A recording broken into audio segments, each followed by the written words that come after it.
We are live. Yeah.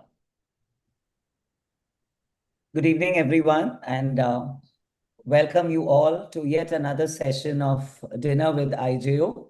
So today we have a different topic, a little offbeat, but something which is really hot and something which we all want to learn about and enhance our knowledge in terms of the newer advancements which have come in and the way we did refraction, considering now that myopia control is something which everybody is talking about here. Today, we have with us some of the best minds in the field of myopia control who are doing some fantastic work. And to lead them all is Dr. Swati Fuljale here, Professor Dr. Swati Fuljale. Joining her are Shailaja and Akila, and they're all from different parts of the country. Thank you for being with us. And we have and Vinay as well, who's also doing a lot of research into myopia. And we have some fantastic speakers here with Dr. Pavan, Dr. Monica, and Preeti Sharma, who are going to talk to you over the next hour or so on all the aspects which we want to know about myopia control here. And I welcome Professor Dr. Swati Fuljale to please take over the podium and lead us on into this learning, great academic learning and interaction. Over to you, Swati. Thank you, ma'am. Thank you for the opportunity. I believe this is little offbeat topic, and probably we don't talk about it so routinely in our clinical practice, particularly not with our residents. It's a niche myopia topic, and I believe we all will have some take-home messages which will improve our clinical practice after this webinar. So yeah, as my ma'am rightly said, that we have best of minds for the myopia control. So we have in panel Dr. Akila Kumar, who is senior consultant in pediatric ophthalmology and strabismus at Shankar Nethralaya, Chennai, who had done her degree from Stanley Medical College and her master's from Madras Medical College. After that, she did her training in pediatric ophthalmology from Shankar Nethralaya only, and is being continuing there as a faculty. She has keen interest in myopia, pediatric neurology, and management of pediatric ocular trauma with the experience of around 20 plus years in the field. Next, we have Dr. Shelja, a dear friend and an astute clinician who has done her MBBS from Grand Medical College, had obtained her master's degree from Jaipur SMS. She has done her fellowship from LVPI in pediatric ophthalmology and neuro-ophthalmology. And in addition, she also has done her fellowship in genetics and genomics from NIH USA. She has received multiple awards, including Arvo Travelship Awards, 40 peer-reviewed publications, and has been reviewer for various national and international journals, including IGO. We have Vinay Gupta as a panelist, who is dynamic PhD scholar at All India Institute of Medical Sciences, New Delhi, and is doing lots and lots of research work on myopia. His PhD is also on myopia. Along with myopia, is also working in various other fields like aberrometry, binocular vision, refractive IOLs, color visions, and specialized contact lens. He has received multiple international awards and travel fellowships for his various papers and presentations. We have three dynamic speakers, Dr. Pavan, Professor Monica Chaudhary, and Ms. Preeti. And first I invite Dr. Pavan, who is basically scientist and is heading myopia research lab at LVPI Hyderabad, which is commendable, and is doing some great work in myopia. Most of the papers I've seen his work is commendable, made basic research from including basic research to clinical trials and other stuff. He has done his PhD from Queensland University, Brisbane, Australia, and has postdoctoral research fellow from Singapore Eye Research Institute, Singapore. After that, he is been with LVPI since then. Over to you, Dr. Pavan. You can share your slides. Thanks for the introduction, Dr. Swati. And thank you, Dr. Vanati, for the fantastic opportunity today to speak in this IGO platform. I'll share my screen and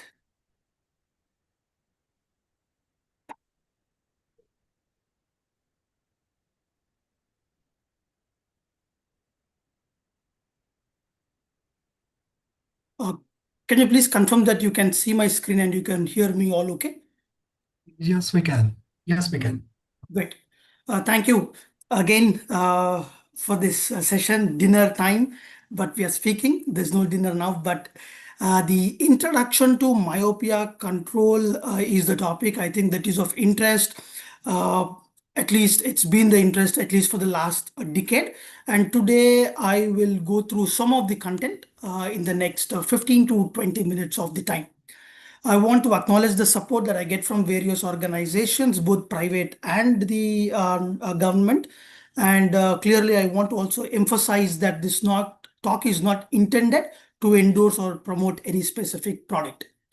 So as an outline, I've got 4 topics. Why myopia control is there a need, first of all? The second topic would be on the definitions. There's a lot of confusion about what is correction. People interchangeably use myopia control, myopia management. So I will spend some time to clear that out. Then I will spend 10 minutes on the treatment options that are available for us in India and the guidelines that are out there. We have been learning about the myopia condition, I think mostly with the emphasis on the global scenario. 1 out of 2 children to have myopia, 5 billion, half the world's population to be myopic. But I think it's important to see what's happening in Indian context. So this is some prediction that we have made based on previously available publications, all the way from 2000 to 2020. And then we looked at what could be the trend for the future. And we went on to indicate that even in India, if you consider children, especially from the urban regions, it's going to be a linear upbeat with 48% aged 5 to 15 years to have some form of myopia by the year 2050. Now, you also see I've added, no, is it really linear? After COVID, if you're in the clinics, you will realize a lot of jump that has happened. We see bigger jumps in myopia progression and also the more numbers coming to our clinics for the pair of spectacles. So maybe it's really exponential. You don't need to hit until 2050, but maybe much earlier than that, we may be seeing that number. Now, when we talk about myopia control or myopia management, we need to know what percentage of children are in requirement of these strategies.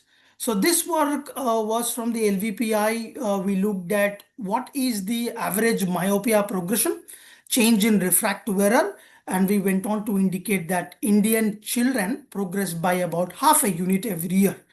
Now, does it mean everybody progresses by half a unit, or does it mean everybody undergoes this change of 1 diopter? No, 20% of them, meaning 1 out of 5 individuals with myopia are the ones who are going rapid change, meaning 1 diopter and above. I think this is the cohort that we need to really look at when we talk about myopia management. We also wanted to see what are the pathologic myopia complications. Are these really common? About 4% of myopes did exhibit some sort of pathologic myopia complications, all the way from lattice degeneration to the more complex myopic CNVM or retinal detachment, similar to what is seen in the West or the East. So this is a fantastic paper published, I think, in 2020 in PLOS ONE, a good systematic review looking at the urban and the rural myopia prevalence. And this is from AIMS, indicating there is change in the prevalence of myopia, even in the rural regions. On the left, you're seeing the data from the rural. On the right, you're seeing the data from the urban. I think there are both regions have shown some increase in the prevalence of myopia over the last 4 decades. So that's interesting finding to note. More recently, we looked at data from schools from the southern part of India, especially from Hyderabad and region around Hyderabad in a rural setting. We went at the same time in the both rural and urban. We added extra element of public school and the private school. And you see that if you look at the total number in the rural region, in private school, there is higher myopia prevalence compared to the public school or government school. Same is the case in urban region. So the message that's coming out is the rural regions to show lower myopia prevalence. Yes, that still exists. But if somebody is going to the private school, maybe the lifestyle changes could be triggering, or maybe indoor centric lifestyle. Even in rural regions, if they are in the private schools, we're tending to see some higher myopia prevalence there because of the private schools or urbanization that you want to call. High myopia also was very evident in the urban regions. About 7% of myopes did exhibit high myopia, whereas the rural regions, there are much more lower numbers. Again, private schools showing relatively bigger numbers compared to the government schools. So overall, what does the trend indicate? Now, globally, 50% to have myopia. Indian trends are similar. All of us are worried about high myopia and the pathologic myopia because it could lead to visual impairment. I think what we spoke about until now is the direct cost, but what is less discussed is the indirect cost that is linked with myopia. The quality of life, the occupational threats, or the limitations that may have. For example, children with high myopia, there are restrictions for them to enter into the armed forces. And that's where I think timely interventions is much more needed for us so that they don't have high myopia and also the visual impairment at times that's linked with complications.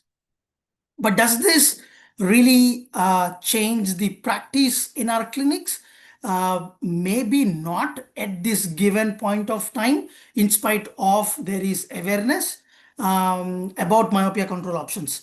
Now, in our clinics, at times we see somebody with -1, and we continue to see them continue to prescribe single vision spectacles. And suddenly this gentleman or the women come back to our clinics at the age of 40 or 50 because there is increase in myopia, sudden retinal detachment. So if somebody at -1, if we can target to ensure it remains -1 or does not develop high myopia, I think that's the impact that we are going to create.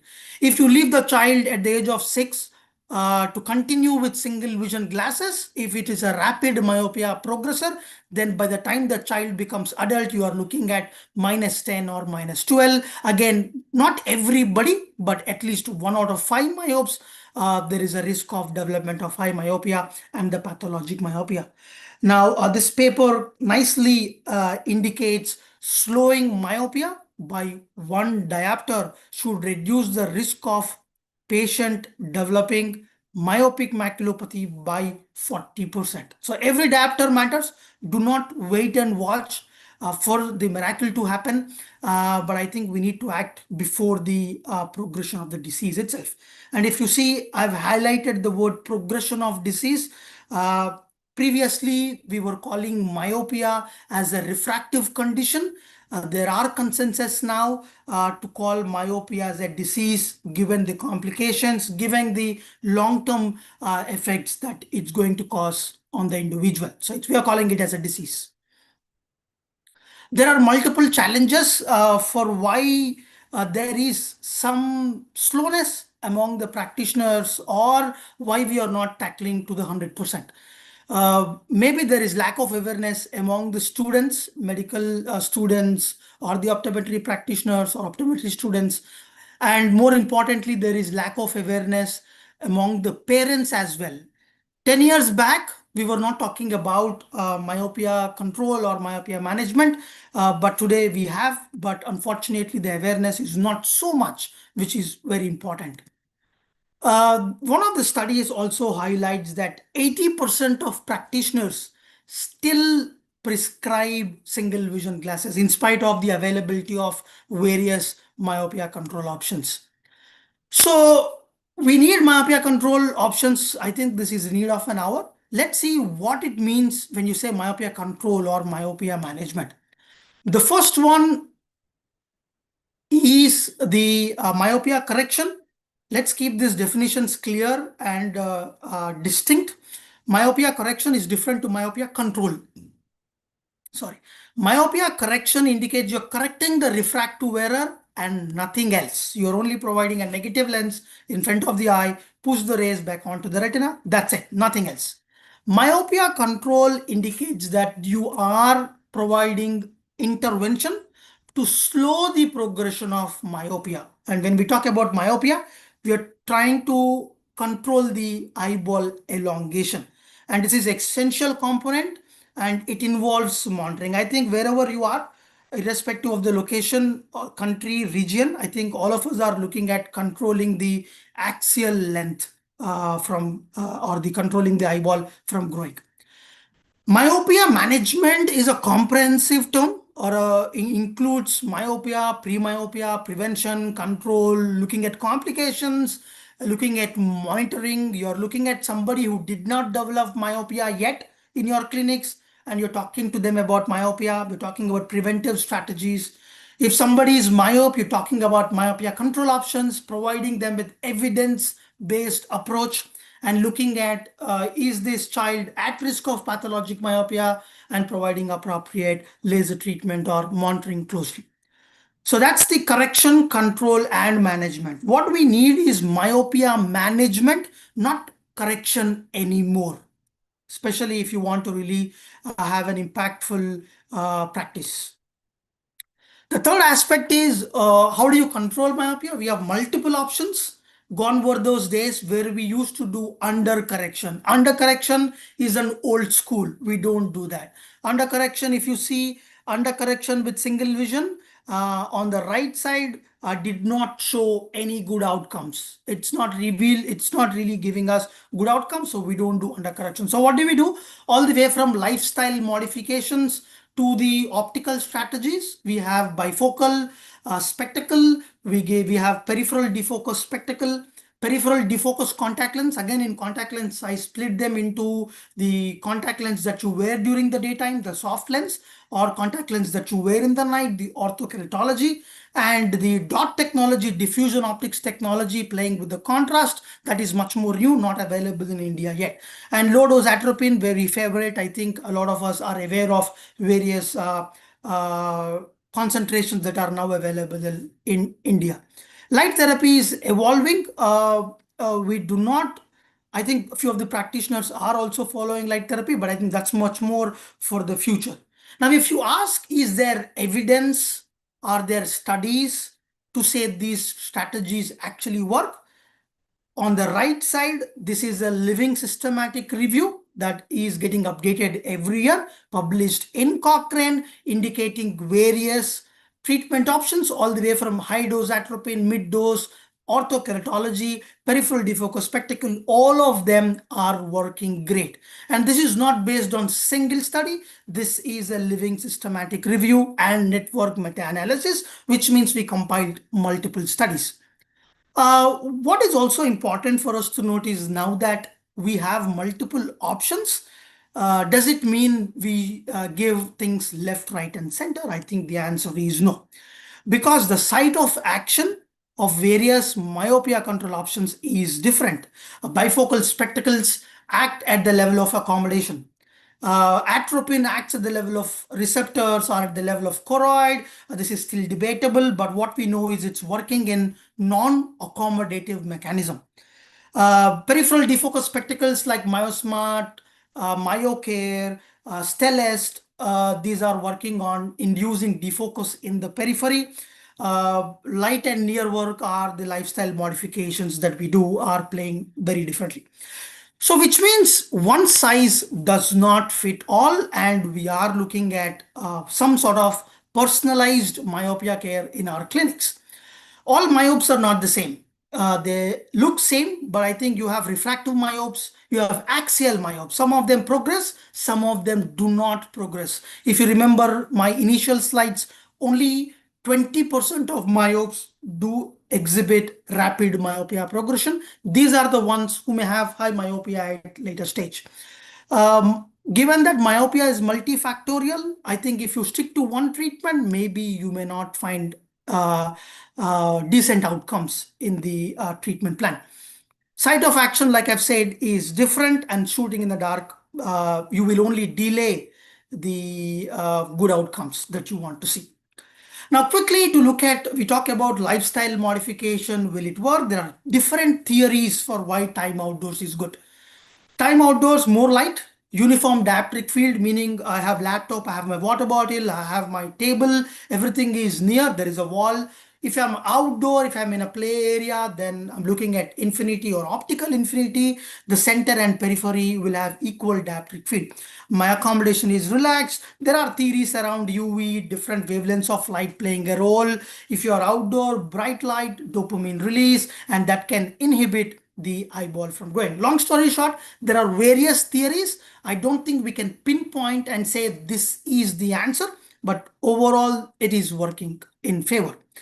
When we talk about environmental modifications, if we stop only by saying time outdoors, I think we're not doing justice, but you need to combine your recommendations with the near work. One important aspect, we looked at light levels. When we say light, you ask a parent, does the child spend time in outdoor? The parent says, yes, the child spends in outdoor, but they may be playing in the parking area in an apartment. They may be playing under a patio. They may be playing under a really heavily canopy region, or maybe under a tree where the light levels are extremely low or almost similar to what you see in indoor. Just an example, if I'm in outdoor play area, lux levels on y-axis are 50,000, 60,000, more than 10,000 lux. Even if you wear hat, cap, doesn't matter, the light levels are much more higher. Look at this between the buildings. These days we have a lot of apartments, people play in the parking area between the closed buildings. The light levels are lower than 1,000 lux, meaning almost like an indoor environment. The spectral composition is also different. To summarize on the lifestyle, I want to indicate that I think it's a good preventive strategy. Again, there is an evidence looking at 7 systematic reviews. Good outcomes are shown with the time outdoor. Do we need 60 minutes? Maybe not. Studies are indicating even if you give intermittent light exposure, it is good. I think the oversimplified recommendations may not be great if you're looking at getting good outcomes. Therefore, when you say time outdoor, ask them not to be reading. Even in your lifestyle modifications, I would ask the children to keep book far away. I advocate 1 arm length, proper light levels, no bending and reading. I think these 3 things, if you emphasize, they will relate and they will follow, or they will be much more compliant. Now, other myopia control options are believed to work with the defocus, inducing the myopic defocus in the periphery. So, which means you need to know what is peripheral refraction. Refraction in the periphery can be myopic compared to the center. It's called relative peripheral myopia. Center is -3, periphery can be -5, for example. This is more myopic, great, there is no problem. Refraction in the periphery can be more hypermetropic. This is the triggering factor. We don't want that. In uncorrected myope, that's what you're going to see, relative peripheral hypermetropia. You give single vision lens, you are exaggerating the condition, and it may be worsening the situation. What we need, or what is desired, is center optimal correction. In the periphery, you want myopic defocus. And that's what various myopia control lenses do, be it contact lens or the spectacle, and the efficacy is closer to 70%. How do we now start and stop the myopia control treatment? I will take you through 6-step approach already published in IJO a couple of years ago, and this involves combination of ophthalmologist and the optometrist. First step, if you remember IMPACT, IMPACT, it's an acronym.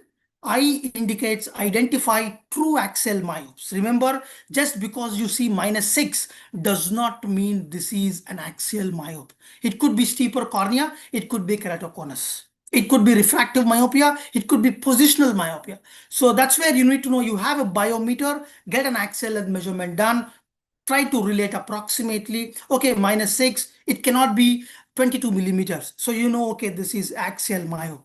Map risk factors. Myopia is multifactorial.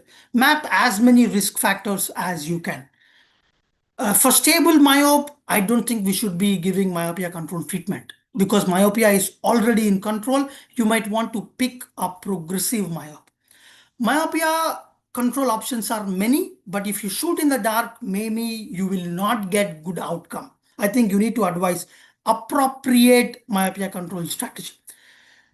What's a follow-up? I think consult regularly. We say 4 to 6 monthly follow-ups are important.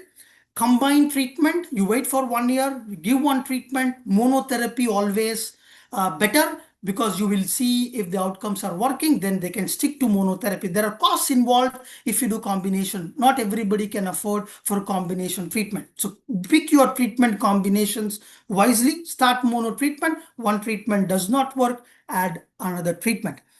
Another $1 million question is, when do you stop?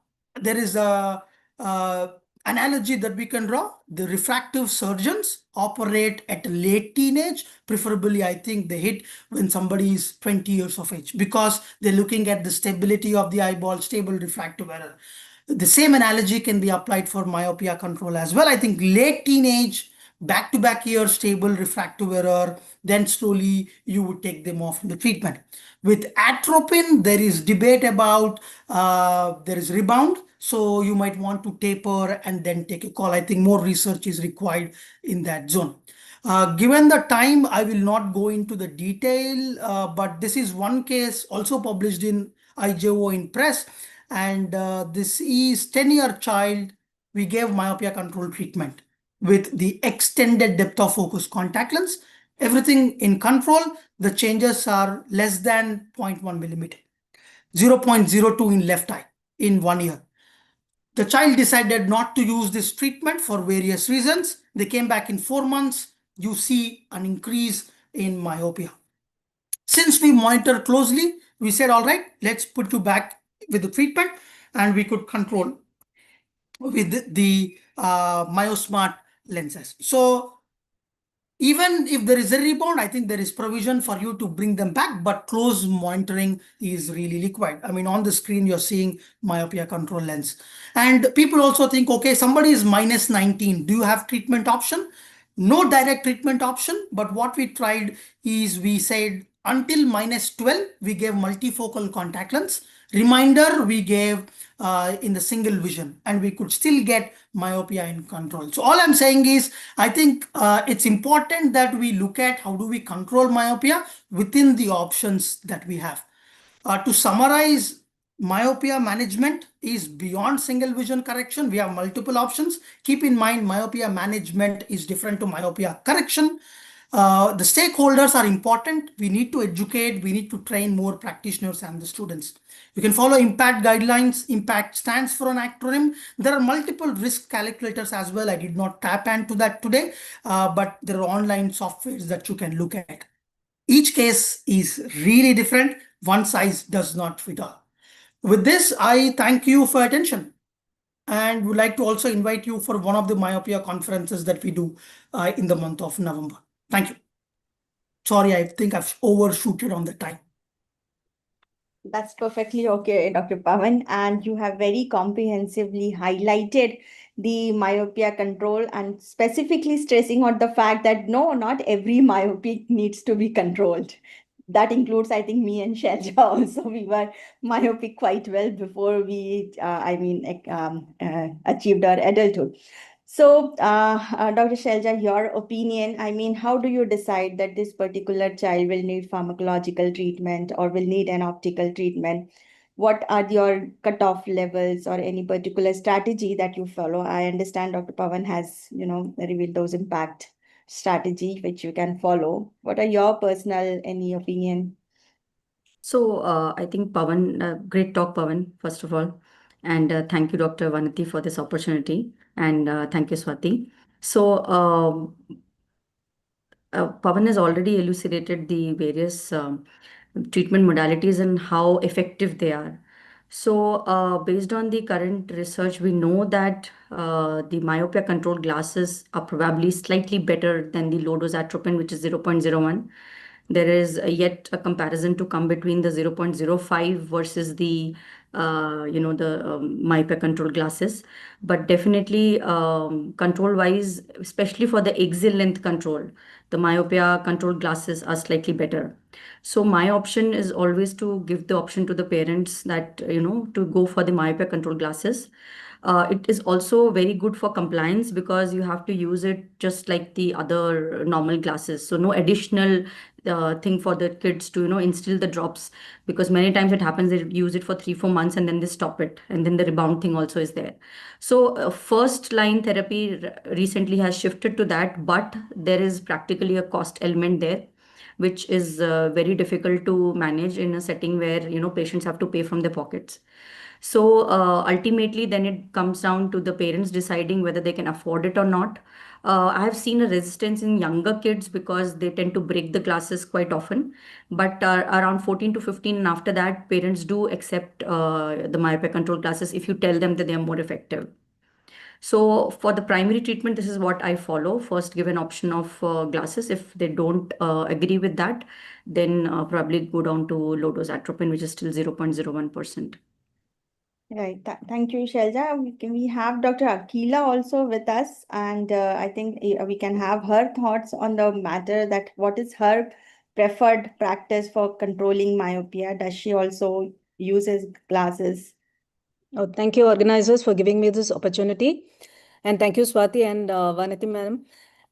In my practice, what we follow is we have a myopia clinic where children who are in that age group between 5 to 12 years, the ones who are actually documented as progressive myopes, like who have already had an evaluation done 6 months prior. And if in case we notice a progression from the previous refraction to the present refraction of either an axial length increase or a dioptric shift of more than 0.5 diopters in a span of 6 months, then we subject them to a axial length measurement. Then repeat, we have this thing, a wide field autorefractometer, where we check the central and the peripheral refraction, look for a peripheral hyperopic defocus. And in case if that patient has a hyperopic peripheral defocus, then we favor the glasses, the defocus lenses. Otherwise, if in case we give the option to the parents to choose, if in case, but then we talk to them about the drawbacks of abrupt withdrawal after a month or two of this thing. Non-compliance is going to be a factor. Then we would always suggest glasses as a first line of treatment. But there are some patients, because of cost constraints, they may not be willing, because if you tell the price of the glasses, the various ranges, even though the least is around 5 to 6,000 rupees is what is the market price of the lenses. So if they cannot afford, then we give them the choice. And one more thing, most of these myopes usually have intermittent divergent squint or a manifest strabismus, in which case these defocus lenses may not be an option to consider. We tell them that it may not, that optical center may not be mean the same as a normal patient with who's orthophoric. So these are the factors which help us to decide on which, and we also tell them about the option of the contact lenses, because there are higher end patients who feel that they might be better off without glasses during daytime, and ortho lenses also we tell them. The myopia clinic is basically there to teach the parents about the various options that are available and then help them choose what would suit their particular child. So that is our usual practice pattern, what we follow in our institute. So you do peripheral refraction in all progressive patients who myopia? have progressive myopia, we do a wide field autorefractometer, and then also the accommodated lag also we do evaluate, and those patients are the ones, they are definitely going to have a myopic progression more when compared to those who don't have a lag of accommodation. So these things help us to decide. But there are some parents, in spite of all these things, they still say that I would wait for another 6 months and then see if in case there's going to be a further progression, then I would like to opt for any of the interventions. So we leave it to the parents to decide, but tell them the advantages and disadvantages of each option which is available. Right, we have Vinay here who has done a lot of work on effect of atropine in axial length, lens power, and anterior segment changes. So maybe we can have his thought that what is more important of which parameter will you give more weightage on, whether it's axial length, which you will take into consideration when looking into progression, or you would like to look at the spherical equivalent change in the patient to call it as a progression? Thank you, ma'am. So again, especially at our clinic, to document the progression, we generally take the spherical equivalent refractor error into place, because most of the time the refraction would be done from outside and the biometry may not be documented during the previous records.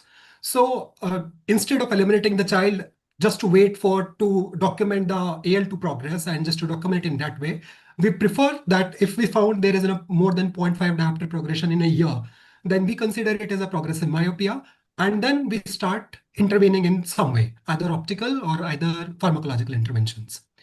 In terms of choosing the intervention, in general, if it's like moderate progressors, 0.5 or 0.75 after a year, we ask the parent to choose. Yes, again, as Dr. Shalja and Dr. Akila says, the cost is a concern. A lot of parents may not be able to afford it and they to choose the pharmacological options. But yes, if the child is rapid progressors, so based on a study which we recently published in IGO, we started giving the metropin 0.05 to the rapid progressor, especially instead of the optical, because we had seen that in rapid progressors myopes, the atropine 0.05 shown a greater impact, around 60% or something. When we talk about the anterior segment, yes, we did a study in moderate to low myopes. Atropine had shown that there is certain effect on lens power that is there. Once we stop the atropine, the lens power will regain, and that will also affect some of the rebound effect. So that is there, but the most proven criteria for me is the refractive error if we are not taking orthokeratology into account. Right. I think that because in our setup, I think we get patients from kind of background. We get most of the patients from the outskirts of Delhi, Bihar, UP, Rajasthan, where affordability is a big concern. So yes, all those patients who can afford will definitely offer them spectacles, optical interventions, but most of our patients finally land up with atropine. So we'll see how it long term, because even with atropine, I believe the ATOM study 28 results have come and they have finally said probably there is no effect, although there are finer details to it, but I think there's one line conclusion. I don't know what finer details got into it and how we look into it in long term. But yes, that is a concern. And since we all have now kind of agreed to the fact that, spectacle or optical intervention is probably the first line treatment for myopia progression, and peripheral refraction or refractive error is what is driving this. So we have Professor Monica with us. Is she ready? I think there was some problem with her connectivity. If she is, She's there. oh, she's there. So, Professor Monica is a director of MCVI Eye and Vision Care Clinic. She's founder of an online optometry teaching platform known as Learn Beyond Vision. She's a retired optometrist and educator from AIMS New Delhi. She's ex-senior consultant, IGNOU, ex-professor at MIT University and director Sushant University of Health Sciences. She has had many chairs, including chairman of Optometry Council of India and advisor to GD Goenka University. It's over to you, Professor Monica, who would be talking to us about refraction in myopia. How do you do it and what are the best practices? Thank you so much. Thank you, Dr. Vanati, IGO, Dr. Swati, for this. In fact, it has been very important thing whenever we are talking about myopia is a proper refraction. And of course, the role of optometrist is as important, because the whole strategies will go wrong if the refraction has not been done. I'm grateful Pawan has covered the aspects to say the need so well and describe those differences and guidelines of what is going on. So myopia refraction, myopia management refraction is just not prescribing the correction. It is early progression cues that one has to pick up, and this should, your optometrist as an ophthalmologist or any eye care practitioner has to understand this. We have understood, Pawan has already said, no overcorrection, undercorrection, and both can be wrong. We have to give an optimal retinal image quality. And excellent documentation and peripheral reflection correlations are important. It's me after almost 4 decades in my life, and even I'm learning to do peripheral refraction, which comes so important when we are talking of retinoscopies in case of the myopia management. And above all, it is the binocular functions which are so much correlated, which is the whole system of eye in terms of accommodation, convergence, and other things which have to be assessed, because all these strategies, the decision making is just not the power and excellence. It is a lot more beyond that. And of course, our third speaker will in detail also be highlighting the methods to do it, but I'll correlate those with the refraction procedures. Cycloplegic refraction is a gold standard. Very important thing, there is no T plus or anything which is tropicamide with phenylephrine in children. Cyclopentolate is said to be the gold standard in children globally. However, we are doing the CTC, the combined effect in children most of the time. We need to be aware. We might get reactions with cyclopentolate. These happen very occasionally, very rarely, but we have to be prepared for those. And homide, of course, in children who are much old, in teenager. Now, when we talk of cycloplegic refraction, there has to be a simultaneously objective dry refraction also to understand the accommodation lag and other procedures. So the age group baseline refractions, we have to know the baselines, and then we have to do refraction above that every time. We can repeat cycloplegic, along with it combined with dynamic retinoscopy, because we need to understand the accommodation lag in this, and binocular vision assessments with it. So the refraction pearls, I would say, is start with the normal routine retinoscopies, the static that we do. Then we move on to dynamic retinoscopy, where MEM is more popular, and we detect the lag. Any lag which goes above 0.75 diopters clearly says this child is at a higher risk of getting into myopia progression.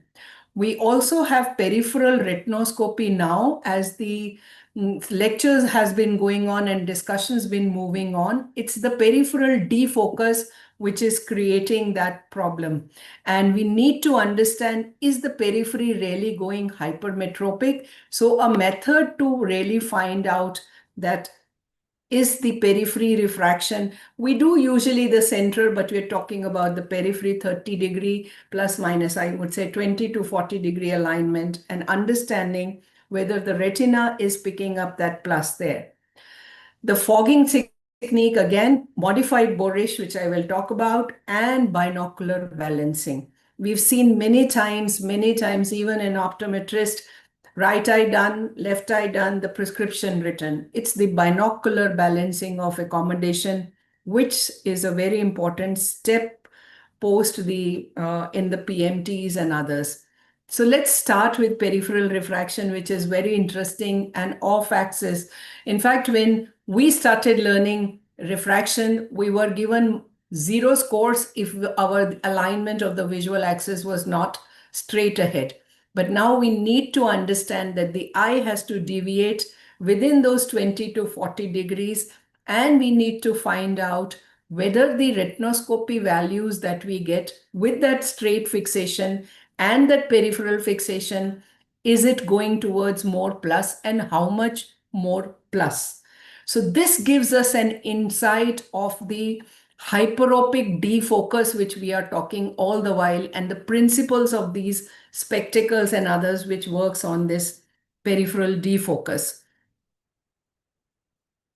And that's the diagram, which is very favorite of all, which is the hyperopic defocus diagram, which is talking about the rays in the periphery focusing behind. And this drives the axial elongation and myopia progression. So understanding of this optics and the strategy that we will deal with will depend upon the values that we objectively also obtain in this. So there are lots and lots of relevant studies which have shown that peripheral refraction predicts the myopia onset, and peripheral defocus can alter the eye growth, which is the involvement in all this process of myopia that we are talking. Now, quickly talking about it, it is step by step moving. First of all, we need to perform the central retinoscopy at the straight visual axis, and this is under cycloplegia. Please remember, this is under cycloplegia. Ask the patient to fixate, and then we go eccentrically at a target. Now, in my clinic, of course, there are tools, and I see Dr. Jetani and LV Prasad also developing some manual tools to give you the visual axis that you want to.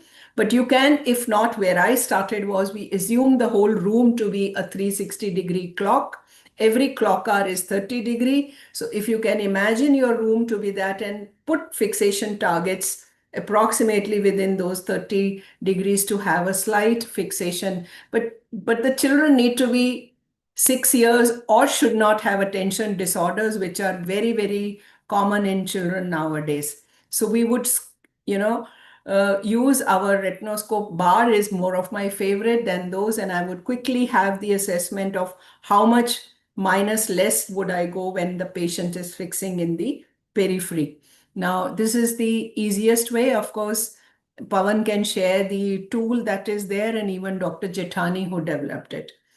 So peripheral defocus, of course, is very, very common in myopic patients, and emmetropes often show slightly more myopic or plano peripheral refraction. Whereas when you go into myopic patients, you will find very typically the hypermetropic shift when you're doing the periphery refraction. Now, when we do orthokeratology and these myopia control glasses, we compare the readings, and one of the patient data that I will show in the peripheral, have I actually controlled this plus, which was pre that management and post management.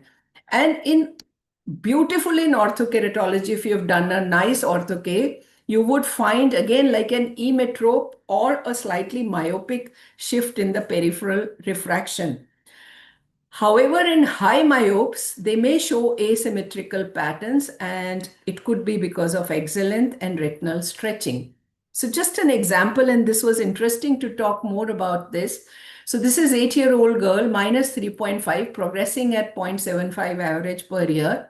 The central spherical equivalent is 3.5. Now 30-degree nasal and temporal, she gave me 2.75 and 2.25.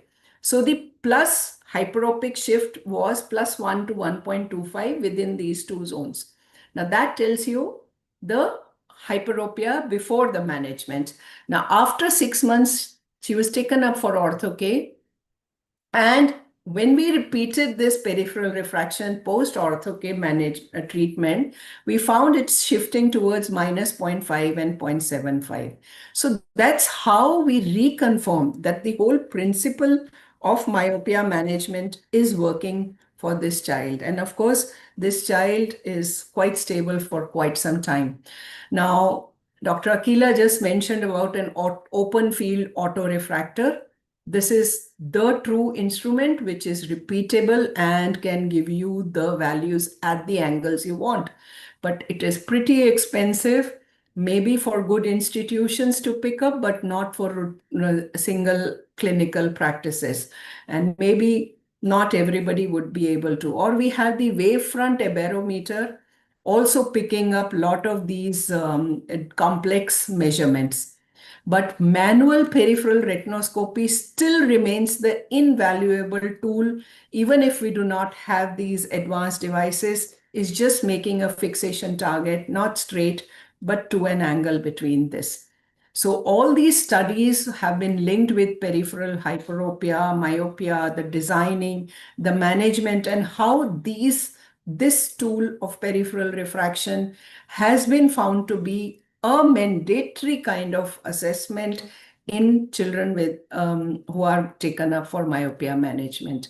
So the sheet should contain dry refraction, wet refraction, axial length, peripheral refraction, nasal, temporal, the dynamic retinoscopy and myopia plan. Now I'm talking about retinoscopy. While I'm talking about it, I'm also talking about modified Borish technique, a subjective method which is a very classical refraction sequence which refines the subjective refraction process, and this helps in controlling the variable accommodation. The same child sometimes reads with one power, then secondly goes into the other one to be clearer. You prevent the over-minusing by doing this modified Borish technique. Time does not permit me to take it up in a detailed manner of setting up, but it is accommodation relaxing in a binocular method. It's fogging and then coming to the lens which is there. So it prevents the accommodative overdrive. It ensures a proper binocular balance. Now, binocular balance is accommodation balancing of each eye separately. It establishes a reliable subjective endpoint, and we form a functional foundation before we prescribe these glasses. Now, the important thing next comes is the NRA and PRA. How much forgotten are these? Of course, phoropters help us a lot in NRAs and PRAs assessment. NRA, negative relative accommodation, is the ability how much the eye can relax accommodation. It is plus tolerance. So you would have the prescription and then keep increasing the plus at 40 centimeters target when it immediately blurs. That is the relaxing accommodation ability, or the NRA. And then we have the PRA. How much then we go down minus, minus, minus. How much the eye has the ability to stimulate accommodation, or the minus tolerance. I love the phoropter in this case because it's faster than the trial set method to do this thing. So children older are enough, sometimes 6 and above, smart, and maybe 8 or 9, but this NRA, PRA values are very important for us to judge them. So the values are, of course, mentioned that 6 to 12 years, the plus should be 1.75 to 2.25, and minus value should be minus 1.75 to 2.5. Again, in teenagers and adults, it is, of course, reduced range. So let's just talk of this. Prescription is, let's say, minus 0.75 spectacle and 0.5, and we find PRA. When we're testing PRA, minus 4.25 is the defocus lens immediately when it blurs. So we would say minus 3.5. You subtract and you get that as a very high PRA. In case of NRA, which is plus stimulation, it was low NRA. Now, these values decide which strategy would come into it, or which would be the most functional strategy. So next 3 slides, we're talking about these 4 strategies. If the So if the NRA is low, right, it indicates the child cannot relax accommodation efficiently, and it is likely to accept extra minus or overcorrection in the myopes, and they might progress faster. It's good to have a low near ad also for this child to slow down the myopia. Now, when the NRA goes high, which is plus 2.5, that means the patient can easily relax the accommodation. Now, these are wrong AC by A problem patients, and we need to check for esophoria. All esophoric children are highly likely to be fast myopic progressors, and bifocals, progressives, or even myopia control designs are there. Now let's talk of low PRA, which is not 2.25, but 1.5 or low. Now this is the child who has a poor accommodation facility or lag.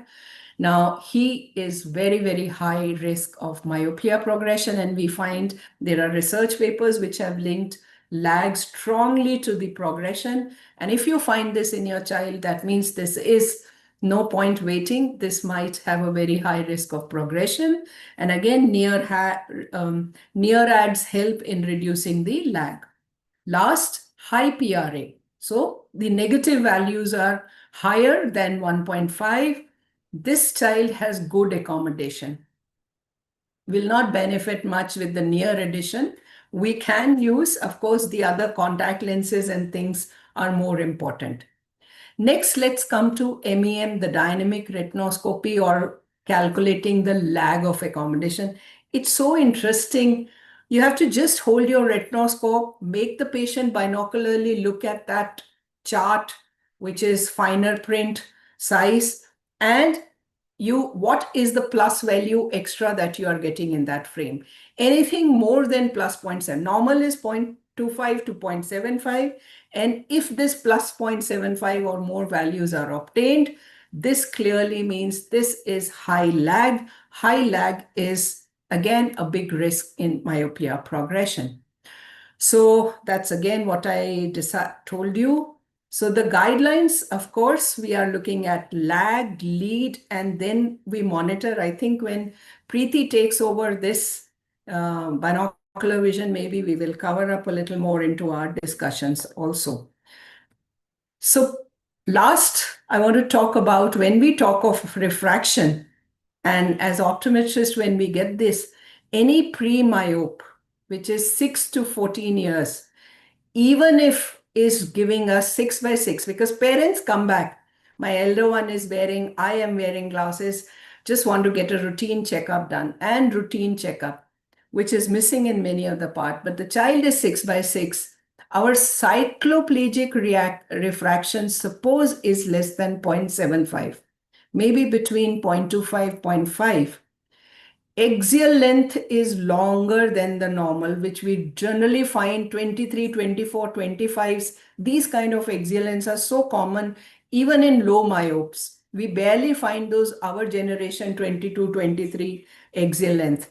There is a family history of either of the parents or both the parents stronger enough who are myopic. Again, the typical questions we ask about the near activities and low outdoor daytime and other activities. So these pre-myopes, MEM, which tells us if it is higher than plus 0.75, this child is high tendency with all the other risk factors also getting into myopia very soon. And the peripheral refraction again tells us the defocus. So all these combined together, a patient or a child who's even 6/6 today, but with a background, family history, near reduced, distance activity, outdoor activities less, or near activities excess, axial lens longer, the MEMs going up, peripheral refraction showing defocus. This is termed as pre-myopia now. And these are the children who need high observation, change the environment, and please monitor them before they get into this. So myopia control or management is data-driven follow-up. It's just not refraction monitoring. It's cycloplegic refraction as and when required. All the parameters, MEM, peripheral, axial length, everything is so important, including the binocular functions, which Preeti will take up in the next lecture. So that's all from our side, and we'll be happy to take up questions because we want to have maximum coverage of our topic. Thank you, ma'am. It was nostalgic to listen to you again about refraction. I remember learning it from you as a resident. So, of course, this time it was even a newer learning aspect, I would say. So, how many of your patients do you find this peripheral refraction different from the central refraction in almost all myopes or progressive? Almost all. Almost all.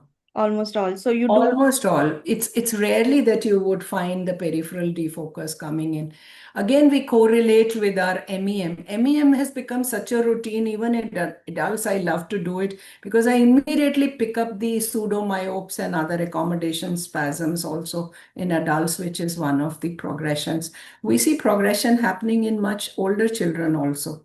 And many times it's the accommodation which is a problem. So, of course, as I said, I'm not truly quantifying. I imagined my room and divided at that 30-degree.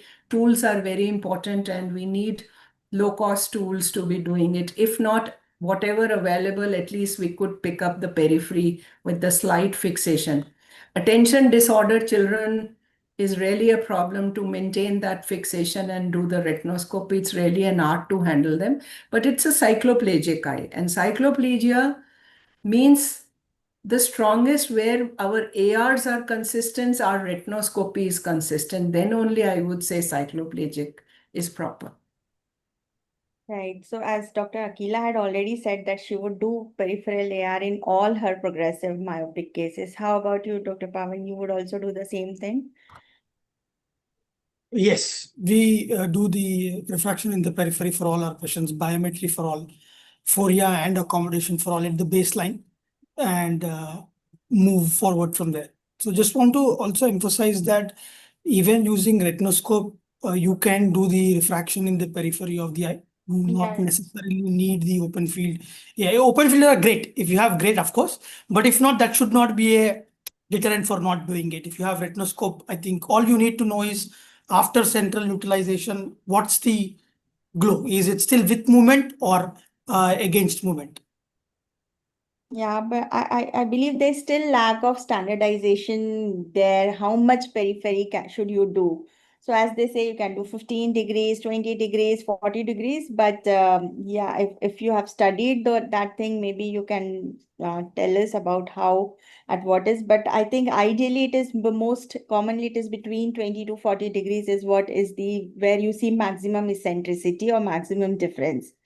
Right. That's right. So as Dr. Monica said, that, it is 30 degrees that she wants to do it. I think all of us are practicing the same thing, right? And there's a lot of also controversy whether the temporal is more hyperopic or the nasal is more hyperopic. So any thoughts about it on Dr. Shelja? Any idea? I mean, Couple of points on the eccentricity. Now 35 degree is an arbitrary value because open field autorefractors can go only to 35 degrees. After that, there is mechanical restriction, instrument restriction, if I may use. obviously. So that's 35 degree. That's where all the research publications, well, I don't say all, except for those who have used iMapper or more fancy equipment that can map entire 180 degrees. Majority of the papers have stuck to open field, which can go to 35 degrees. Using retinoscope, undilated pupil is also another restriction for us. So you can go to 25 degrees, 20 degrees for sure. Anything less than that, there is risk of hitting the optic disc. You don't want that. So 20 to 30, you can assume sweet spot as well. I mean, when I say sweet spot, studies indicated mid-periphery seems to be important. So we cannot say 20, 30 or 25, but somewhere around that region, if it's possible, I think we should look at. The other question was? The other question was what are, I mean, temporal nasal, Yeah. which has more I eccentric. think so. We did this looking at about 300 plus individuals approximately. We said that in India, there is nasotemporal asymmetry in majority of the cases. The publications coming out from the East Asia or from the West show uniform U pattern. When I say U pattern, relative peripheral hyperopia nasal, relative peripheral hyperopia temporal. In India, you don't see a V pattern or a U pattern. You see little different pattern. One side it's myopic, one side or a broken U. One side it is hyperopic, one side it is myopic. You want to call it antimetropic type of pattern. Yeah, but temporal meridian more riskier or nasal, I think like you said, more research is really warranted. And there are also debates about, do you really need this measurement? So in the future will tell us if that has to be a clinical norm practice or not, but I think we are evolving. Yeah, Dr. So, Shalja, any Pawan, thoughts? We I have not yet actually I wanted standardized. to ask this. Yeah. Yeah, Dr. Swati, your voice was breaking. No, I'm saying that we are yet to standardize, where exactly, how exactly should we do peripheral refractions. Those things are still coming up. So I was just asking your thoughts about it. Do you also do it as a routine practice? Yeah, we don't have an open field, but we do use the Spark device, which is developed by LV Prasad only.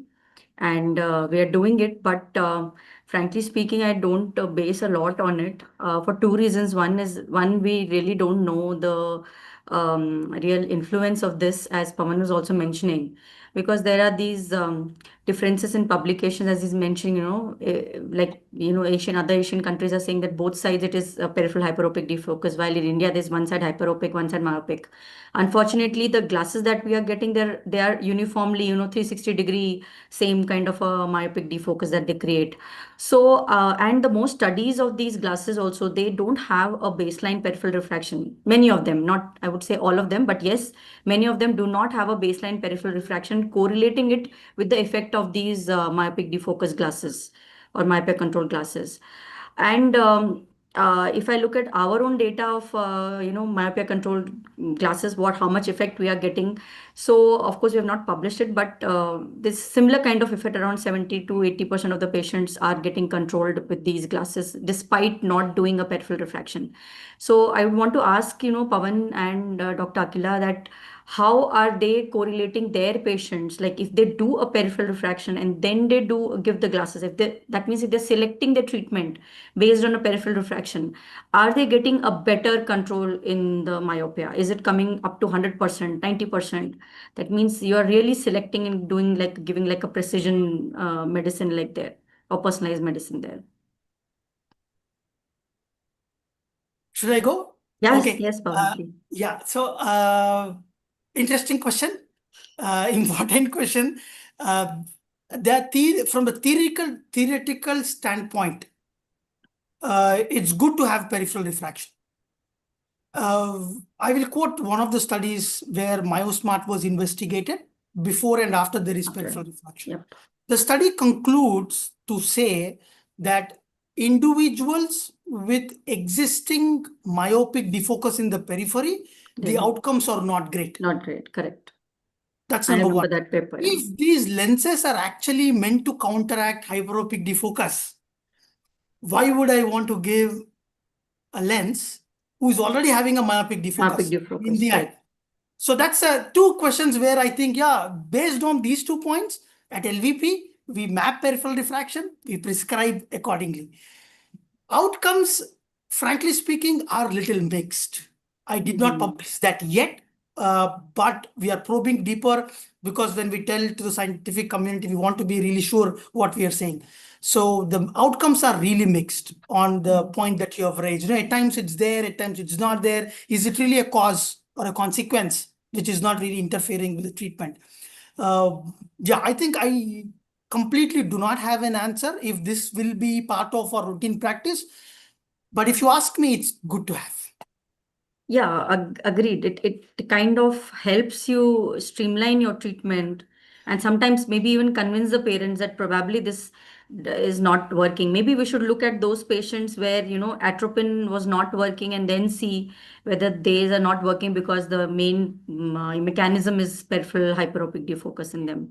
Dr. Akila, your thoughts on it, on the same question? Yeah, I think I would also agree with Dr. Pavan, because peripheral hyperopic defocus, those patients do well, because we don't have any comparative data as such to tell the, practitioners like which is better. But it helps us decide. As far as patient counseling is concerned, parents also agree, because if you give them 2 options to choose between the 2, they are also, they will ask you back. Yeah. So, doctor, what do you say? Which one would you suggest? So for us to have an evidence-based practice, so I feel it is better if I want to, because they should not think that I'm doing some marketing for the glasses.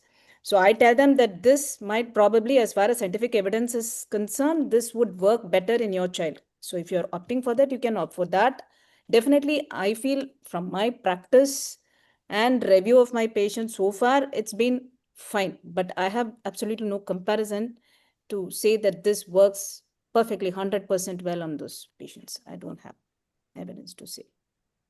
Right, we have, I think, Clary's study, which is the longest study and probably the most quoted study on the peripheral refraction, which says that you still don't know whether it's the cause or the effect of myopia. And also, how many of your practice do you see myopic defocus in periphery?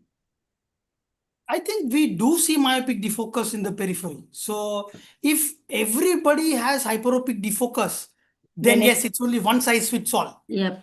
But since we don't see that, that's a problem, or it's good maybe. Sizable proportion of myopes, on higher degree of myopes as well, exhibit relative peripheral myopia. So this is where, and they exhibit good 3 to 4 diopters of peripheral myopia. I think it's majorly in the high myopes. That asymmetry is more in the high myopes. Yep. Yes. So the other low myopes, it's just to scope it and you'll get a plus shift in your Plus. retinoscopy immediately. But high myopes behave differently. And do you also get an inter-eye difference depending on the spherical equivalent, Monica ma'am, since you are doing it for so many patients, have you ever thought about that, Yes, there is certainly. So the doubts come whether I have done the right retinoscopy and refraction. But it's sometimes too time consuming and attention seeking for children to hold them to do all this objective assessments along with it even, and we find a lot of anxiety, these attention disorders in these children also. So yes, I don't have answers, but I have sometimes found some odd things which maybe science will let us know later what we are finding. Because there are few studies, those will say that, it correlates well with the spherical equivalent. And then I think with Vinay, we have seen certain patients where one eye progresses, the other eye doesn't progress. Still, don't have an answer that why the same thing will work in one eye and will not work in other eye. Very true. That is what I was curious to know, that, if there is an inter-eye peripheral refractive error difference, which can give us a lead about it. It can be, and we may not be, then we also started correlating in a general observation by parents. The child has a tendency to bend with face down more using one eye. I don't know. This is something very difficult. Maybe Vinay not yet understood by me. Yeah, maybe Vinay can share. We have such patients. I'm sure all of us have those kind of patients where one eye is well controlled and the other eye is progressing, and irrespective of. Quite a few rather. Yeah. Can I add And something? it's often, I'm sorry, Anya Preeti, go ahead. Yeah, so these kind of asymmetry we have seen in intermittent exotropias, where the one eye preference is there and the other eye is drifting more frequently. So in that particular eye, we see a more progression of myopia rather than the other eye. Yeah, So and also when there's anisometropia, it's usually the lower myopic eye which progresses faster, which I've seen.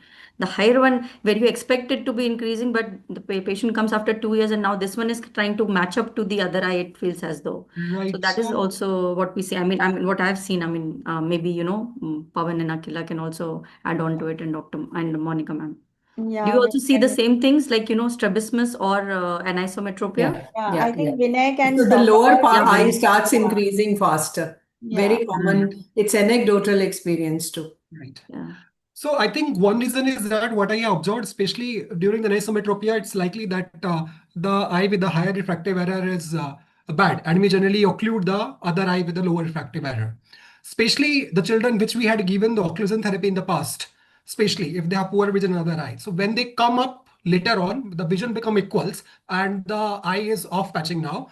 But now the other eye tried to catch up the power. It is as equivalent as to the other eye. That I had seen in quite a few subjects as a pattern.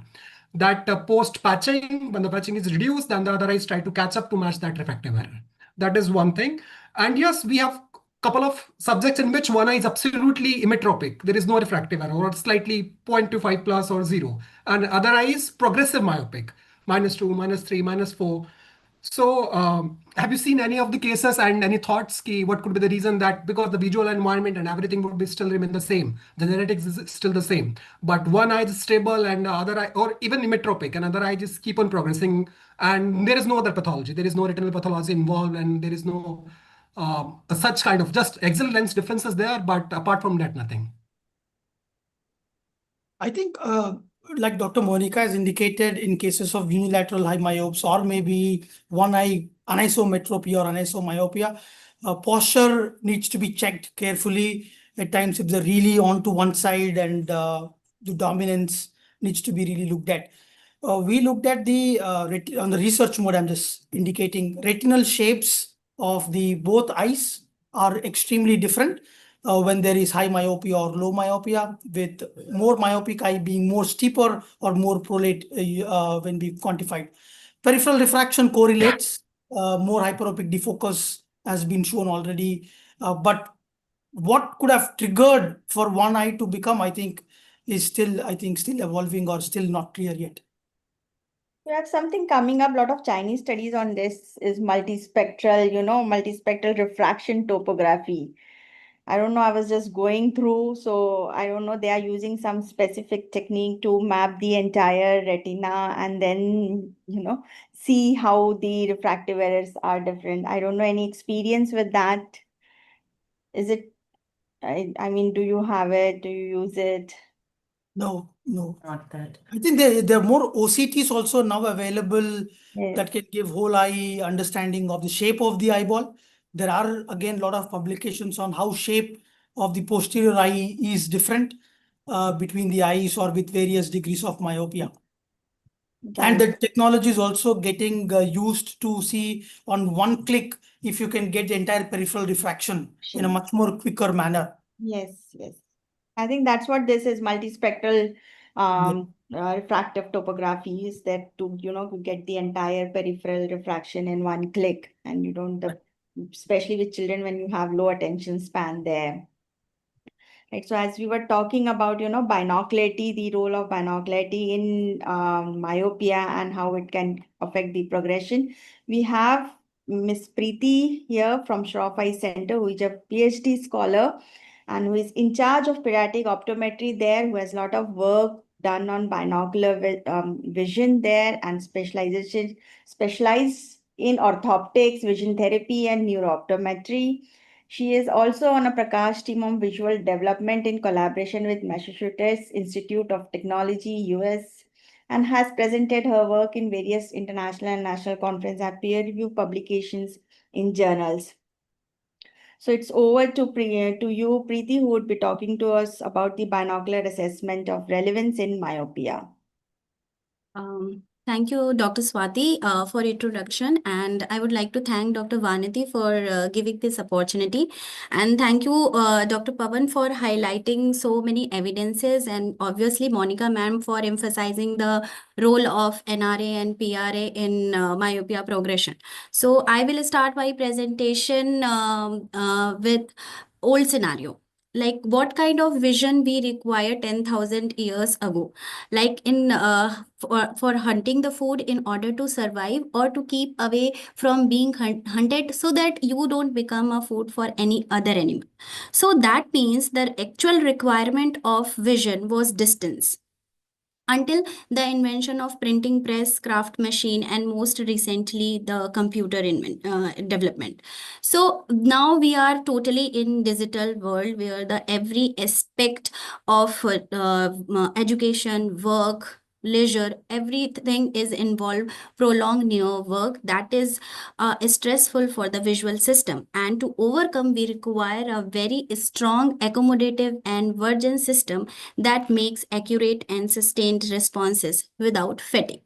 So if we talk about that factors affecting the myopia progression, genetic component is generally acceptable, but these intenses but there are intenses cannot explain the increase in incidence of myopia that has occurred over the last few decades. Even some epidemiological studies also supported that some environmental factors in development and progression of myopia are responsible, like intensive school work, reading work, excessive computer work, which already Monica ma'am has highlighted. So these are the factors which are key factors which are responsible for progression of myopia. So we all know that the accommodation and the convergence are the two important pillars of binocular vision, and they are inseparable. They are synergistically linked together. When one is activated, the other responds. And also many studies have also supported that the accommodative blur is stimulate the growth of axial length. The other factors like ACA ratio and near phorias are also a key factors in progression of myopia, and this complex interaction highlight how binocular vision mechanism is directly influence the development of refractive error. So these are some key determinants which are contributed for the myopia progression. If we talk about genetic susceptibility, it is a foundational it has a foundational role. It controls the ocular growth and pathways, which results the baseline risk of myopia progression. If we talk about the visual environment, excessive near work, less outdoor activity, screen exposure, and working in dim lighting can result that hyperopic defocus, and accommodative lag and vergence imbalance are the structural role. They are basically the accommodative dysfunction are compensated by the elongation of the eyeball to compensate all this problem. So there are lots of theories like lag of accommodation, hyperopic defocus, and the mechanical tension theory, which already Dr. Pawan and Monica ma'am has explained. But this is really important to understand how lag of accommodation plays an important role in progression of myopia. So myopia is immediate response of an eye to eliminate or reduce the hyperopic defocus. The high accommodative demand produces high hyperopic defocus at fovea, which is a stimulus for eye to grow longer and become myopic. So it is all depend upon the stimulus and accommodative demand. Like when did the patient has started using glasses, whether the myopia is early onset and late onset. So it is a matter of accommodative demand and responses. So if you correct the myopic patient, it is not always necessary that all myopic patient has a lag of accommodation. So if the patient is normal accommodative function, they will not have a lag of accommodation even with the corrective glasses. And if the patient is having a poor accommodation function, they will have a lack of accommodation, which can again leading to a progression of myopia. So typically all myopes need more accommodative effort at near due to higher lag and lower amplitude of accommodation, which directly reduces the positive relative accommodation, which already Monica ma'am has explained very well, and accommodative facility, which can indirectly affect the vergence function. And that is why we normally sees myopic patients showing esophoric deviation for near and high ACA ratio. So there are lots of studies done on pre-myopes also, and they are showing higher accommodative lag over who do not become myopic. And children with higher ACA ratio have increased risk of myopia over 20 times. So if you see esophoria and accommodative lag in combination with a lower than age normal level of hyperopia, is a strongest risk factor for further myopia progression. And in intermittent XT also has been associated with higher prevalence of myopia. Even there are multiple studies, evidences are there in favoring that intermittent exotropia is one of the key factor for progression of myopia. Also in our clinical setup, we see lots of intermittent exotropia patients who are having myopia. They progresses in every visit, and even they progresses very rapidly even after the proper myopic correction. So there are lots of studies done on the binocular vision dysfunction.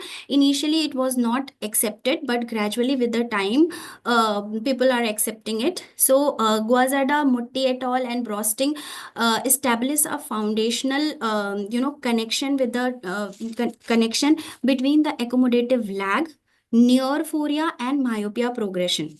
If we talk about the South Indian study, the band study, they also documented that the myopia is strongly associated with convergence insufficiency and reduced positive fusional vergence. And they have shown, and the study has also shown that the 38% of the higher myopia had more than one binocular vision disorder. Even Our current study, which just got published last year, we have also assessed that the 52.2% of the children had at least one binocular vision dysfunction, including convergence insufficiency. It's around 18.5% cases, and intermittent exotropia in 16.3 cases were most common.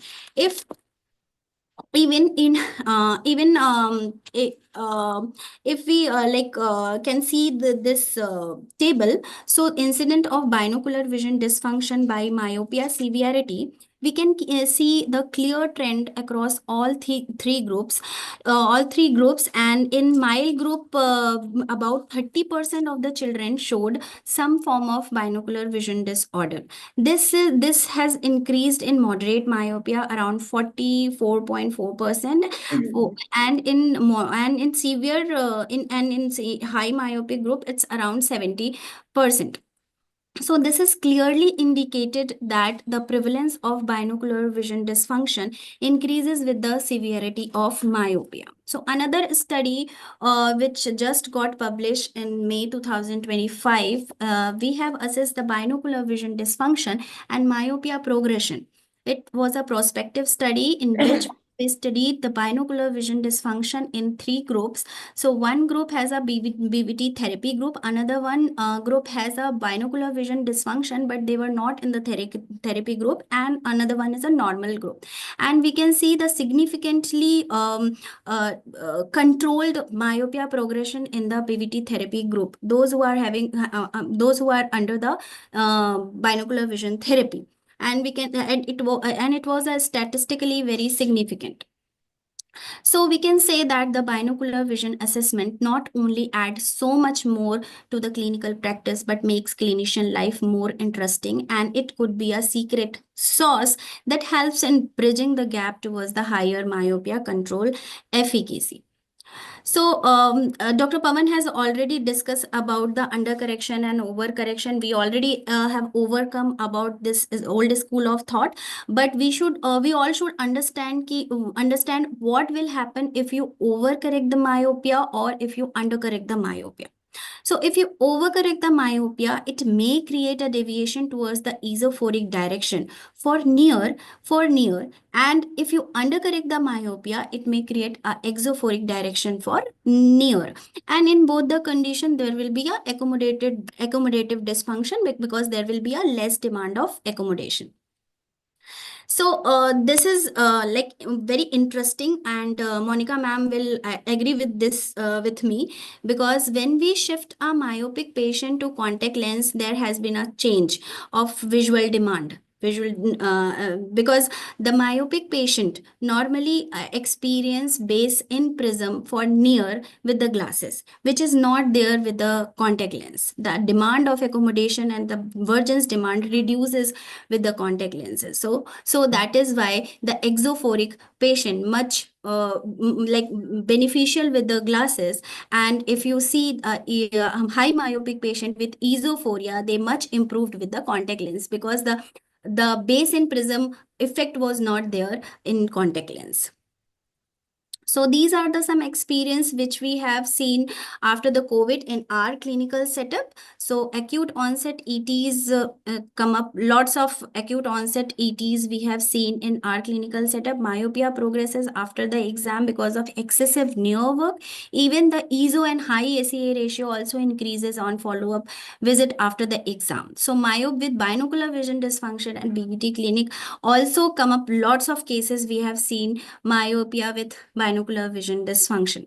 So these are some batteries of tests to monitor the changes and treatment, and to plan the treatment strategies, like dynamic retinoscopy, MEM. Already Monica ma'am has very like beautifully explained how to do it, what is the procedure of doing it, and what is the advantage of doing it, and also amplitude of accommodation, accommodative facility, distance and near heterophorias, that is more important while you are planning the management plan of the myopic patient, and negative relative accommodation and positive relative accommodation, near fixation disparity, and most importantly AC by A ratio. And these are some other baseline factors that can rule out the other binocular vision dysfunction, that is monocular accommodative facility, NPC, near point of accommodation, negative relative accommodation, and negative and positive relative accommodation, and reserve as well.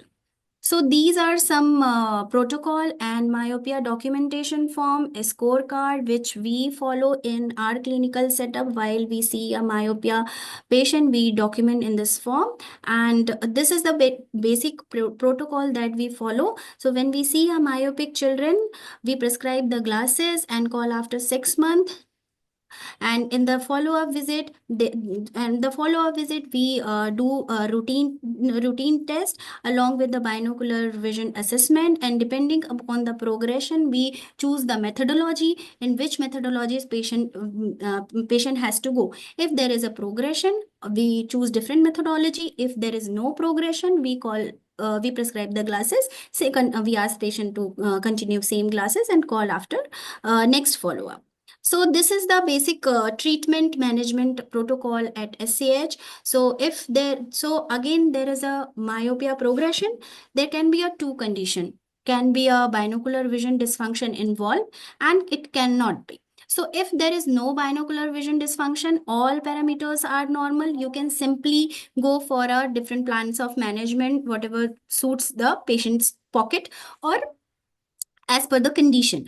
And if there is a binocular vision dysfunction, there might be a multiple categories. Like if patient is having ortho with only poor versions, accommodation is okay, but only poor versions, you can go for low dose atropine, you can plan the defocus glasses, or you can go for contact lens or VVT exercises for improve the versions.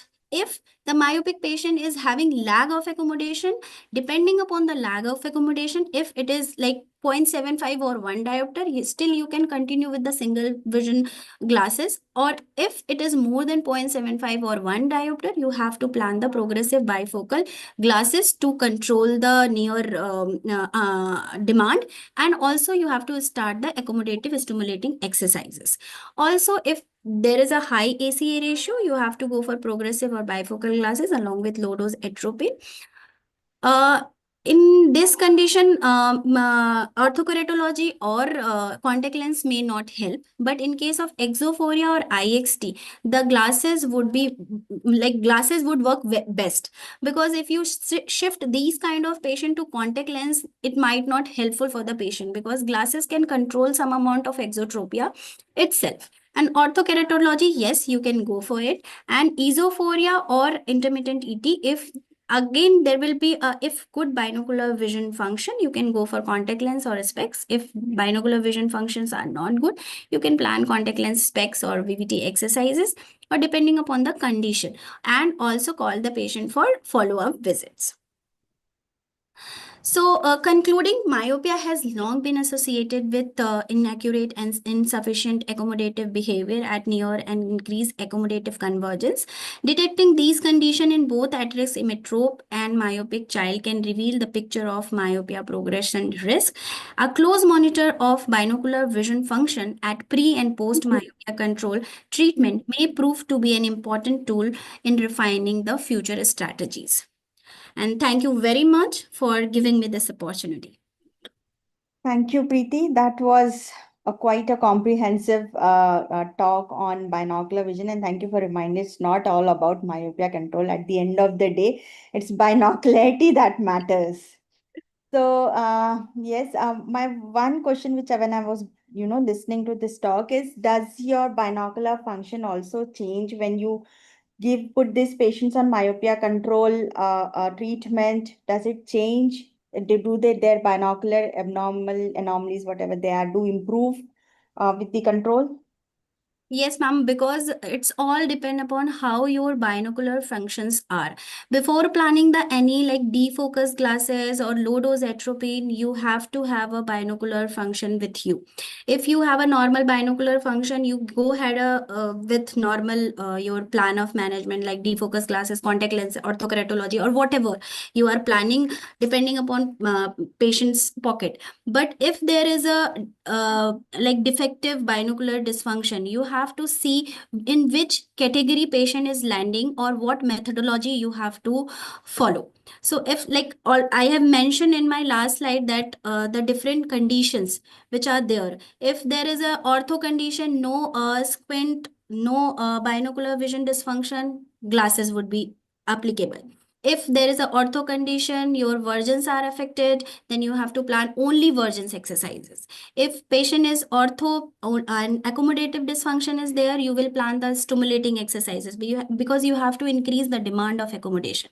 And also, if there is a lag of accommodation, you have to first get rid of lag of accommodation, and then for that you have to plan the progressive glasses and along with the vision therapy exercises. Yeah, thank you, Preeti. I just wanted to know, with control therapy, will the picture change? Patients who have poor versions, when you control them, does it change? Dr. Shelja, any thoughts on that? I mean, Yeah, I think will the Preeti, control what she's become asking is better? that if you have a patient with a binocular dysfunction and if you have given like something like a low dose atropine, or Hmm. those with normal binocular function also, does the treatment protocol of myopia or myopia control measures change it? So I can answer that at least with low dose atropine, I have not It seen that doesn't change. No, yeah, no, it it doesn't does change not at change, all. ma'am. Yeah, No, no. it is usually the same. And Yes. the ones those who have like a conversion insufficiency or a lag, or they continue to have that, and we have to work on them with the binocular vision therapy. And with the even I have not seen with Myosmart or Stellest, we are still trying to see. We actually avoid them in manifest exotropias. Some of the intermittent exotropias, we with very good control, we still go ahead and give it, especially if they are not controlled well with low dose atropine. Then we have to add a Myosmart or a Stellest. So in those also, I haven't seen a deterioration in the intermittent exotropia per Hmm. se. Yeah, which is there. But yes, this myopia with IXTs, they are very difficult to control. The myopia is difficult to control in them. Some of the patients, I mean, again, it's anecdotal. I haven't seen the big data where all the patients we have seen, but some of the patients are notorious that despite all kinds of treatment, they continue to progress. So whether it's that this, like hyper accommodation or the need to control the IXT is driving this myopia progression, is we really need good studies to prove that. Yeah, that's exactly was my next question. So, both for Dr. Shelja and Dr. Akila, would you be more aggressive with your surgical management if you know that the patient is going to progress? So, with the IDS surgical management is what is my question. So, w- earlier you may probably give convergence exercise or something else to control IDS, but would you like to do more aggressive surgical management for these patients?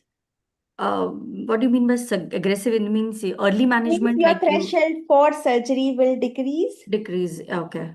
Okay, like better to do it in stage two rather Yes, than yes, yes, yes. stage three. Yeah, definitely. I try to at least convince patients that this might be driving, especially if the myopia is uncontrolled.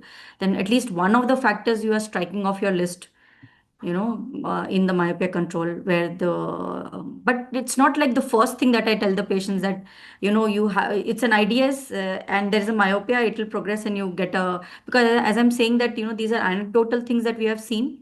We are working on the data where we can see that whether really intermittent XT is, but it's a chicken and egg situation. When I'm Yes. analyzing the data, it is not very easy to, get a good answer, and that probably shows how because there are not too many studies on it, because it's difficult to analyze those factors.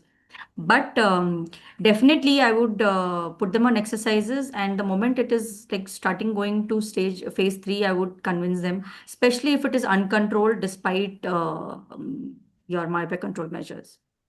Dr. Akila, any thoughts on that? Matlab, would you also like to go for early surgery in these patients? I've never combined the two. If there is an absolute indication for intervention for an intermittent divergent squint, I do offer surgery, but otherwise I have not thought of controlling, surgically treating an IDS to control a progressive myopia. Yeah. So you would go with your Yeah, routine, I would regular treat thing. both as two parallel. Okay. Because we are now talking about Yeah, this because one of the factor, and maybe if we can control it little early, maybe we can help there in myopia control. We also have, I think, similar patients when I may talk about it, that where patients have exotropia and we are having Right. difficulty in Yes. controlling them. Some of them have Yes. IDS, some of them have Right. ADS. Yes. So also related to that, I have a question to Dr. Pawan. Dr. Pawan have a fair amount of experience with the seed lenses, seed-off lenses, and they recently published a study last year, I believe, seed LVPI study related to the seed off. So in general, when we see like in central multifocal, central distance multifocal or other soft multifocal in which, for example, for central distance, it's a general concept, the exophoria will increase or vice versa. I understand that EDOF design is slightly different, but still, do you found any binocular vision dysfunction post usage of these seeded off, or do you have any specific inclusion criteria in terms of binocular vision status before we prescribe seeded off lenses for myopia control? No, I mean, any obvious tropias, we will not consider them, firstly. And mostly these are ortho or the Fourier status, even if it is ESO or EXO, in good control. And these are the candidates for us to go for the contact lens. Now, is there any effect of these lenses? We did not see such an effect. Even in the clinical trial or even from the clinical standpoint, when we give to the patients, I don't think there are any specific complaints or any objective variations in the parameters that we assessed. Okay. Any thoughts on any? I think we had a good webinar there. And yes, as we have spoken about a lot of things on myopia, especially the offset topic, and it's not the routine myopia thing, ki pharmacological and optical management and other stuff. So I believe there's still a lot of gray zone, gray areas where we don't have all the answers, whether the peripheral refraction is an answer to it. We still don't know whether the binocular function will help us in controlling myopia. We still don't know.